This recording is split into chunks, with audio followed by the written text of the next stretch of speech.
సురేష్ గారు రండి.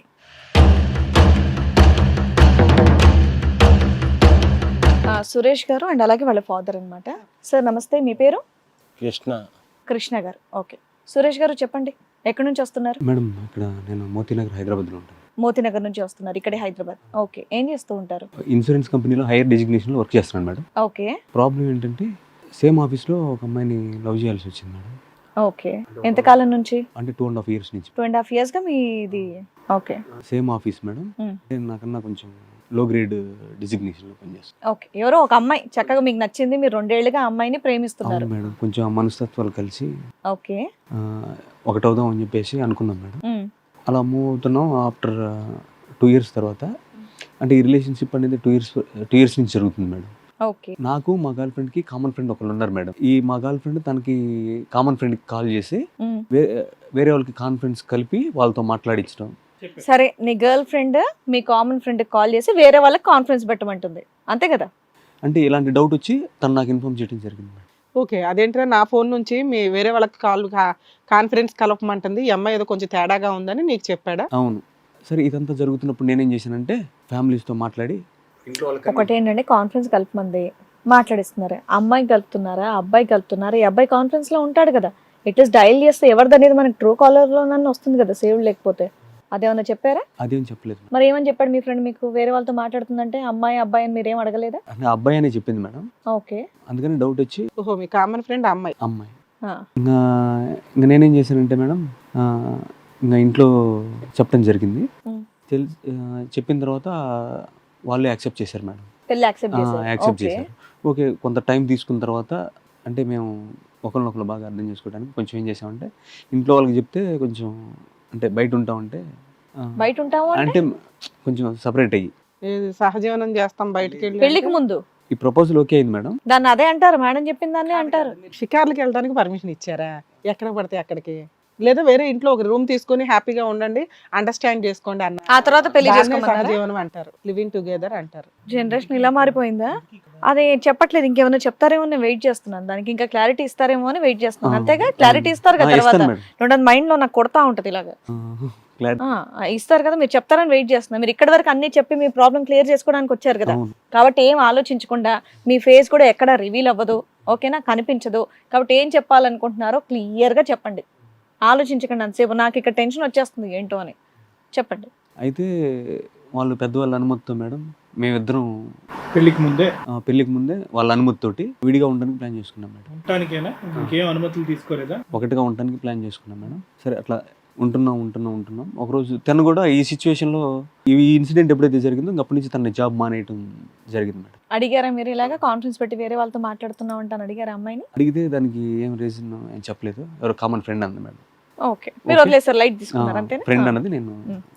అయితే ఇంకా నాకే వద్దులే, ఇంకెందుకు జాబ్ చేయడం అని చెప్పేసి ఇంకా మీరు మాత్రం జాబ్ చేస్తారు, అమ్మాయి మీరు సెపరేట్ తీసుకుని ఇంట్లో ఉంటుంది మేడం. కాబట్టి ఇప్పుడు సరే, ఈ ప్రాసెస్ అంతా జరుగుతున్న టైంలో అంటే బర్డెన్ ఎక్కువైపోయింది మేడం. ఒకరినే జాబ్ చేయటం, వాళ్ళు అక్కడ ఫ్యామిలీకి నేనే రెంట్ పే చేయటం, ఇక్కడ ఫ్యామిలీకి నేనే రెంట్ పే చేయటం. వాళ్ళ ఫ్యామిలీకి కూడా మీరు పే చేస్తున్నారు? మా ఫ్యామిలీకి మేడం. మీ ఫ్యామిలీకి? మదర్ ఫాదర్ ఉండే హౌస్ కి నేనే రెంట్ పే చేయటం, ఇప్పుడు మేము ఉండేదానికి కూడా నేనే రెంట్ పే చేయటం.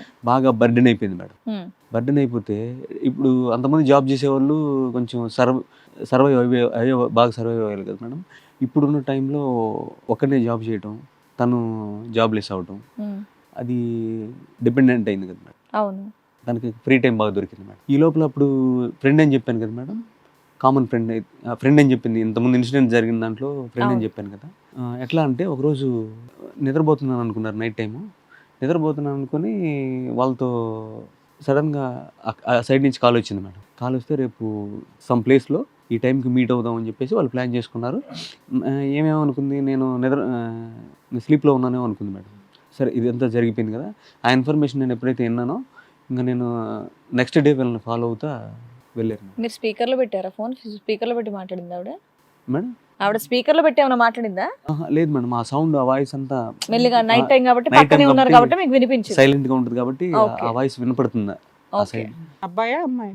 అబ్బాయి మేడం, అబ్బాయి. శుభ్రంగా నువ్వు లేనప్పుడు మాట్లాడుకోవచ్చు కదా, ఈ రిస్క్ ఎందుకు తీసుకుంది? అదే సార్, అది జరిగిపోయింది కదా మేడం. తర్వాత మార్నింగ్ తన్ని రోజు ఆఫీస్కి సెలవు పెట్టాను, తను ఫాలో అవటం స్టార్ట్ చేశాను మేడం. మీరు సెలవు పెడితే మీరు ఇంట్లో ఉంటారు అయినా సరే ఆవిడ బయటికి వెళ్ళిపోయిందా మీరు ఇంట్లో ఉన్నప్పుడు? లేదు, నేను ఆఫీస్కి సెలవు పెట్టాను, ఏమైనా ఫాలో అవడానికి నెక్స్ట్ డే లీవ్ తీసుకున్నాను మేడం. సీక్రెట్గా తను ఫాలో అవుదామని చెప్పేసి, అసలు ఎవరా ఏందని తెలుసుకుందాం. సస్పెన్స్ తక్కువ లేకపోతే సీరియస్లీ తను ఆటో తీసుకుని వెళ్ళిపోతుంది మేడం. నెక్స్ట్ నేను ఫాలో నా వెహికల్లో నేను తను ఫాలో చేసుకుంటూ వెళ్ళిపోయాను. ఆమె దిగేసింది సార్, ఆటో దిగేసింది.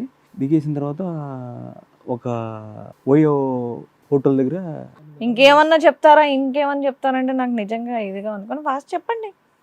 ఆటో దిగింది, ఒక ఓయో రూమ్, కథ ఎక్స్ప్లెయిన్ చేస్తారు చూడండి, అలా ఎక్స్ప్లెయిన్ చేస్తున్నారు మీరు. మామూలు చెప్పండి. సరే ఓయో రూమ్ దగ్గరికి వచ్చారు, తర్వాత అక్కడ ఓయో దగ్గర దిగిపోయింది సార్. నెక్స్ట్ వేరే అతను అక్కడ ఇంకొక అతను మాస్క్ పెట్టుకుని ఉన్నాడు. వీళ్ళు ఇద్దరు కలిసి లోపలికి వెళ్ళిపోయారు సార్. హోటల్ అతను చెక్ ఇన్ చేశారు, ఆ రూమ్ లాక్ ఏదో ఇచ్చినట్టున్నారు. వీళ్ళు తీసుకుని పైకి వెళ్ళిపోయారు.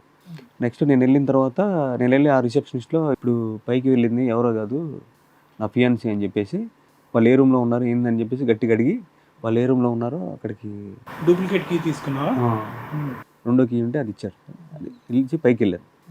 వెళ్ళిన తర్వాత తీరా చూస్తే ఇంక నా కళ్ళతో నేను చూడలేకపోయాను సార్. నేను ఉండాల్సిన ప్లేస్లో ఎవడో ఉన్నాడు. అది చూసి ఇంకేముంటుంది ఓయో రూమ్లోకి వెళ్ళాక కాయగూరలు అమ్ముకుంటారు అక్కడ. చూసిన తర్వాత నా మనసు మొక్కలు అయిపోయింది సార్. ఓయో రూమ్కి వెళ్తున్నప్పుడే మొక్కలు అయిపోవాలి అక్కడ చూడగానే, రూమ్లోకి వెళ్ళి చూడాల్సిన అవసరం లే. మీ ఆవిడే ఇంకా ఒకే ఇంట్లో ఉంటున్నారంటే నీ సొంతం, మీ ఆవిడ లాగి బీ కొట్టు 2 కొట్టద్దు, ఫాలో ఏం చేస్తుందా అని చెప్పేసి ఏంటది అసలు వాళ్ళు ఎందుకు ఇస్తారయ్యా? ఆవిడ అక్కడ వరకు వెళ్ళిందంటే ఏదో తప్పు చేస్తుందన్న విషయం మీకు అర్థమైందిగా. మరి చెప్పండి నెక్స్ట్. అప్పుడన్నా అడిగారా చూసి వెళ్ళిపోయారా? ఆవిడ రియాక్షన్ ఏంటి, మీ రియాక్షన్ ఏంటి? అసలు ఆయన ఎవరు పక్కన? వాళ్ళ ఫ్రెండ్ అంట. నీ దగ్గర ఏమైనా ఆధారాలు ఉన్నాయా? ఫోటోలు వీడియోలు ఏమైనా తీసావా అక్కడ? ఏం లేదా? ఫోటోలు తీసుకున్నా, నా దగ్గర ఫోటోలు ఉన్నాయి సార్. అవును సార్. ఇంకా ఇద్దరిని చాచి పెట్టి 2 వాయించా. ముందు తను లాగేసి ఎవరిని? మీ భార్య తాగేసి ఇంకా మ్యాన్ హ్యాండ్లింగ్ చేశాను సార్. ఎవరు? వాడినా ఆమెనా? ఫస్ట్ ఆమెను చేశాను సార్. తర్వాత ఓయో రూమ్ వాళ్ళు ఊరుకున్నారా? హోటల్ వాళ్ళు మీరు కొట్టుకుంటుంటే లేదు మేడం. పోలీసులకు ఇన్ఫార్మ్ చేయలేదా వాళ్ళు? చేశారు మేడం. ఇదంతా జరిగి ఎంతకాలం అవుతుంది? 2-3 months అవుతుంది. 2-3 months. ఫియాన్సీ అని చెప్తేనే వాళ్ళు డూప్లికేట్ కీ ఇచ్చేయటం అనేది ఇక్కడ ఆశ్చర్యం. మొహం తెలియనోడు నా ఫియాన్సీ అని చెప్పి వెళ్ళిపోతే ఇంక ఓయో రూమ్ నడుపుతాయా? సరే, మీ ఆవిడని లాక్కుని అక్కడి నుంచి మీ కాబోయే భార్యని లాక్కుని వెళ్ళిపోయారు. తర్వాత ఏమైంది? ఆడెవడు ఎందుకు? వాడు వాళ్ళ ఫ్రెండ్ సార్. తర్వాత ఏం జరిగింది? తర్వాత వాళ్ళ పేరెంట్స్కి ఇన్ఫార్మ్ చేశాను సార్, ఇట్లా జరిగింది. లివిన్కి ఒప్పుకున్న వాళ్ళు ఇదే పెద్ద ఆశ్చర్యపోయి ఉంటారా? వాళ్ళకి అవన్నీ కామనే. తీసుకుని వెళ్ళిపోయారు. వాళ్ళ అమ్మాయిని తీసుకొని వెళ్ళిపోయారా? మీరు ఇద్దరు లివిన్లో ఎన్ని నెలలు ఉన్నారు బాబు? 3 months. 3 months. 2 months విడిపోయి ఇప్పటికి ఏంటి ఎంగేజ్మెంట్ క్యాన్సిల్ అయిపోయిందా లేకపోతే ఏంటి? వాళ్ళు ఏమైనా కేసులు వేస్తామంటున్నారా ఏంటి? ఇక్కడ దాకా అసలు ఇక్కడ ఎందుకు వచ్చారు ఇక్కడ అది చెప్పండి పోనీ. హిట్ టీవీ యాప్, ఇందులో short news, live news, entertainment shows, movies, digital magazines తో పాటు మీ జిల్లా వార్తలను కూడా ఫ్రీగా చూడొచ్చు. ఇంకెందుకు ఆలస్యం, వెంటనే హిట్ టీవీ యాప్ ని డౌన్లోడ్ చేసుకుని ఫ్రీగా ఎంటర్టైన్మెంట్ పొందండి. Hit TV app. Hit TV app. Please download hit TV app. Hit TV app ని ఫ్రీగా డౌన్లోడ్ చేసుకొని ఎంజాయ్ చేయండి. మీకు నచ్చిన ఎంటర్టైన్మెంట్ కోసం హిట్ టీవీ యాప్ ని ఫ్రీగా డౌన్లోడ్ చేసుకొని ఎంజాయ్ చేయండి. హిట్ టీవీ యాప్ ని డౌన్లోడ్ చేసుకుని ఆస్వాదించండి, ఆశీర్వదించండి. ఇంతమంది సెలబ్రిటీలు హిట్ టీవీ యాప్ ని డౌన్లోడ్ చేసుకోండి అని చెప్తున్నారంటే ఎంత మంచి యాప్ ఆలోచించండి. అమెరికాలో చదవాలనుకునే వాళ్ళకి విశ్వసనీయమైన పేరు మన శౌర్య కన్సల్టెన్సీ. UK లో 1 year masters, 2 years work permit up to 5 years visa. Contact Saurya Consultancy. Contact 89851 89851.